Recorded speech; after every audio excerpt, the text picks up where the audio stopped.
ang sinabi ng Diyos?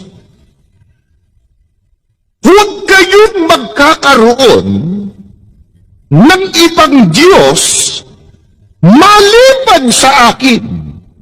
Huwag kayong magkakaroon ng Diyos-Diyusan o kaya'y larawan o ribulto ng anumang nilalang na nasa himpapawid, nasa lupa o nasa tubig. Huwag kayong yuyukod o maglilingkod sa alinman sa mga Diyos-Diyusan yan, sapagkat akong Panginoon ay mapanibughuin. Parurusahan ko ang lahat ng aayaw sa akin, pati ang kanilang mga anak hanggang sa ika-4 na saling lahi.